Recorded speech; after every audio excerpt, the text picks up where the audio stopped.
the stablecoins backed by U.S. Treasuries, which gives synthetic demand for the U.S. Treasury market as organic demand is fleeting, and companies like USA Tether, whose new CEO is Bo Hines, who was the crypto czar for Trump until August, take the proceeds and buy gold and Bitcoin. That's what they seem to be buying right now. Maybe Bitcoin to pay down the debt, and gold to continue to devalue the dollar. You're right. They are all embedded with AML, anti-money laundering, KYC, know your client, and KYT, know your transaction technology. They will control the on-ramp and the off-ramp. And you're right. It isn't a stable coin, but it is a stable coin in, or it is a CB. It isn't a CBDC. It is a CBDC in stablecoin clothing. In essence, they have the ability to, as you say, to control or prohibit or inhibit your ability to access the stablecoins. When you look at your bank statement, it will look the same as it always has. It will just transfer much more swiftly. Shanghai right now is developing multi-jurisdictional vaults all around. Well, their intention is to do it all throughout the Belt Road. The intention is to internationalize the yuan. In my mind, what they're doing is building the rails for the BRICS. So it's through the cross interbank payment system, the CIPS. They've just, well, let me answer that in a little bit roundabout way. The CIPS is a system that settles instantly, much faster anyways, than SWIFT.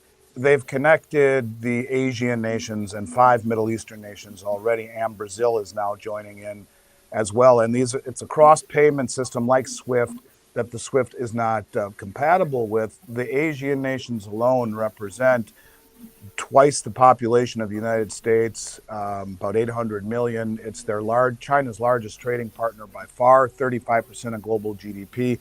That doesn't even take into account the 5 Middle Eastern nations and Brazil that just set up deals to trade soybeans for digital yuan. Now, the interesting thing is China just made that yuan convertible into gold on the Shanghai Gold Exchange without converting to dollars first. Well, in order to get metal out of China, it has to go through Hong Kong. Guess where the first vault was built? The Shanghai expansion, Hong Kong. Guess where vault number 2 is under construction right now? Saudi Arabia. And they have intentions then to internationalize it in various jurisdictions and countries so that anyone that will trade with China, like Russia, 90+% of all of their trades between the two have been in local currencies. So, Russia will sell it natural gas or oil to China, receive yuan. They may not want it. They can immediately, just like that, convert it into gold on one of the exchanges. China's central bank has pushed forward on the digital yuan, ECNY, and other payment systems as tools for internationalizing its currency. At the 2025 Lujiazui Forum, People's Bank of China Governor Pan Gongsheng announced the creation of an international operations center for the ECNY in Shanghai. Meanwhile, cross-border rails such as the Cross-Border Interbank Payment System are connecting Asian, Middle Eastern, and African banks, bypassing traditional systems such as SWIFT and reducing reliance on dollar clearing. Together, the vaults and payment rails form the backbone of a new settlement architecture.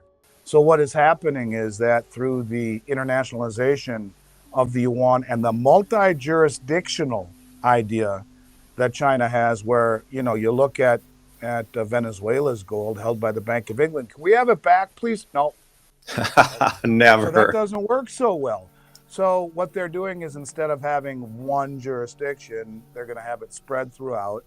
And then you have the BRICS that enter in, and you have the Moscow exchange and the St. Petersburg exchange and the new exchange in Singapore and, the United Arab Emirates exchange. And all of these exchanges will all be connected through payment rails that allow imbalances in trade and in currency to be settled in gold. And I think this is the part, again, where instant gratification for analysts and people just, looking, it's not fast enough. Well, they're wondering, well, why not just wrestle it away now? Because they're using the hubris, the idiocy of the West and their suppression of the price, because they control it right now on COMEX, to drain the shelves. Once enough of it has been drained, at some point, because largely the Chinese system, the system over there, is cash and carry. You pay, you get, you leave. It's not a forward selling system. There is a futures exchange, but it's not the same like we see here in the US, where prices are controlled through commercial banks who have unlimited bank purses to create perceptions and illusions in reality. This will go badly. It will end badly, as all manipulations do. But I think they're building an infrastructure where the countries involved will have probably greater say on what the prices truly are. Not yet, but it would appear. And at the same time, you have Citibank and I think it may be Bank of, who was it? I think it's Citi, and there's one other. I forgot. I should have really read the story. There are two other big, Morgan Stanley and Citi, I believe, are trying to open up, challenge JP Morgan for bank supremacy in London. What China appears to be constructing is a dual-track settlement model, the yuan as medium of exchange and gold as the store of value. Vaults under the SGE allow foreign entities holding yuan to convert into physical gold, settled through these global hubs. This mechanism gives participating nations an alternative to storing reserves in Western centers and provides a tangible underpinning for the yuan's role in international trade, without requiring a rigid gold standard, but still offering optional convertibility. So the West won't give up easily on this. They want to open up in vaults in London too. But I think there's a realization right now that, as Trump said on Easter Sunday, the golden art of negotiating. He who has the gold makes the rules. It's not just gold. It's silver. It's soft commodities like you've mentioned. The Chinese bought the LME a few years ago, the London Metals Exchange. Those are all the base metals. They understand that this is about having physical commodities more than it is having debt instruments by a government that is broken, insolvent, shut down at the moment, 200 trillion in debt, and flies around the world, imposing sanctions. And yet by 2031, 100% of tax revenue will go just to pay the mandatory entitlements, according to the Congressional Budget Office, including things like Medicare and Medicaid and interest on the debt, meaning that our defense, our military, which is discretional, will have to borrow it from our foes, hopefully, to fund our military to police the world. And that's why you see things like the Genius Act coming on board to create synthetic demand for the Treasury. And this is a very interesting time, man. I would argue we've entered a new monetary system right now, and things are going to start to rapidly change across the globe in response to it, and here at home as things continue to unfold this new fabric, this new infrastructure, which is being laid down right now. This shift is not purely technical. It challenges established monetary architecture. Analysts suggest this gold vault network helps reduce exposure to sanctions or asset freezes rooted in Western jurisdictions. The dollar's dominance as the global settlement currency and reserve anchor faces erosion. For commodity exporting nations, oil, minerals, the ability to settle in yuan or convert to gold creates strategic flexibility. The result, a multipolar financial world gradually emerging with China, the BRICS bloc, and Belt and Road partners at the center. For sure, it's also part of the Eurasian Economic Union. I haven't checked. I believe they have either applied formally. Well, let's just check. I think, no, I won't check. I'm fairly certain they have applied or have expressed direct interest in joining the BRICS. I can tell you that the president of Belarus had come out and said that both the Shanghai Cooperation Organization and the Eurasian Economic Union need to be folded into the BRICS, that they're largely part of the same goal. They're all together.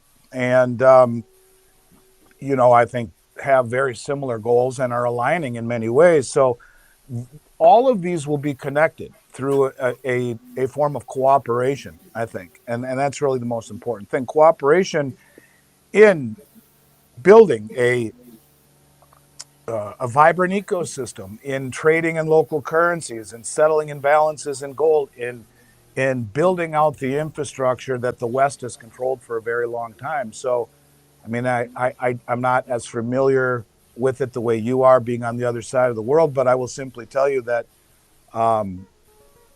as far as I'm concerned, the Eurasian Economic Union in many ways shares the same goals that the BRICS do. And It's interesting if you look at the payment rails that are being rolled out right now, whether it be the bridge technology, mBridge, or whether it be the bridge pay for B2B, which is BRICS Pay. They're all being rolled out now through the Belt Road Initiative as well, and through all of these countries that once were the Silk Road, so that they will have the ability, and through CIPS, to make all of these trades outside the dollar, outside the SWIFT, which kills the settlement of the dollar, and put reserves into things like gold, which is what they have already agreed upon to use to settle imbalances, which chips away at the reserve status of the dollar. Um, while I can't specifically answer what that will play from a standpoint of geographics, from a big picture, I would say they are very, very closely aligned with not only the BRICS, but also the Shanghai Cooperation Organization and this entire expansion that is going on through that region right now. From a silver and gold market viewpoint, this evolution accelerates demand for physical bullion held in secure vaults. The SGE's growth and offshore vault capability mark a shift away from purely paper-based contracts toward delivery-oriented markets. For precious metals markets like those of the COMEX warehouse system, institutional accumulation is intensifying. At the same time, as the West's dollar-based system strains under debt and entitlement pressure, especially U.S. fiscal dynamics, physical assets may increasingly assume strategic significance for nations and large investors alike. The stablecoins backed by U.S. Treasuries, which gives synthetic demand for the U.S. Treasury market, as organic demand is fleeting, and companies like USA Tether, whose new CEO is Bo Hines, who was the crypto czar for Trump until August, take the proceeds and buy gold and Bitcoin. That's what they seem to be buying right now. Maybe Bitcoin to pay down the debt, and gold to continue to devalue the dollar.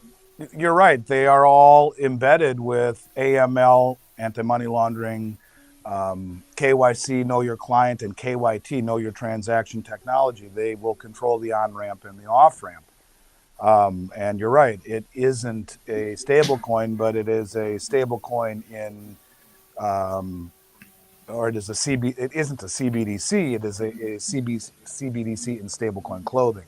In essence, they have the ability to, as you say, to control or prohibit or inhibit your ability to access the stablecoins. When you look at your bank statement, it will look the same as it always has. It will just transfer much more swiftly. We may be witnessing the dawn of an infrastructural shift in global money. The digital rails, multi-jurisdiction vaults, gold convertible yuan mechanism, and digital currency experiments, including stablecoins, all point to a restructuring of the settlement paradigm. The ECNY's limitations, still largely pilot phase and under capital controls, remain a hurdle, though. Yet the architecture being built lays the foundation for a future where trade can settle outside the dollar, where gold again plays a structural role, and where institutions tied to physical commodities regain prominence. For investors in silver and gold, understanding this fabric is now more critical than ever. No pun intended, like Venmo or Zelle, instant settlement from one party to the next. But what it does is it provides a tremendous boost and synthetic demand for the U.S. Treasury market, as every stable coin that will be backed by the dollar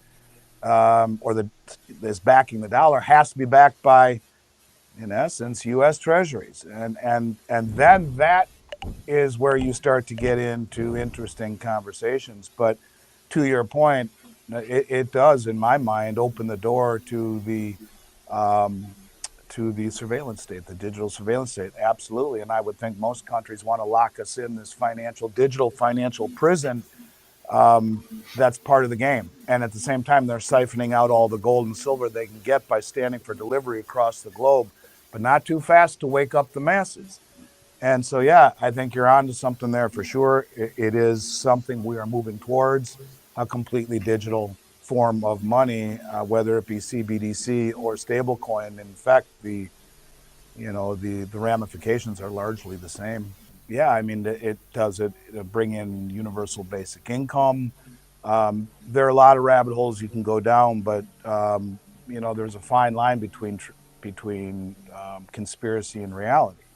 And I think you're right. And when it all boils down to it, what is the most important thing? Food and water. And what happens when people stop receiving their entitlements, their welfare, their food stamps? It's something. Gerald Celente has a statement. He says, when people lose everything, they lose it. Meaning, not something you want to see. I think it's the antithesis of being locked in your home where the others are out in the streets and doing whatever they can to feed their hungry children, and that's a scary thought altogether.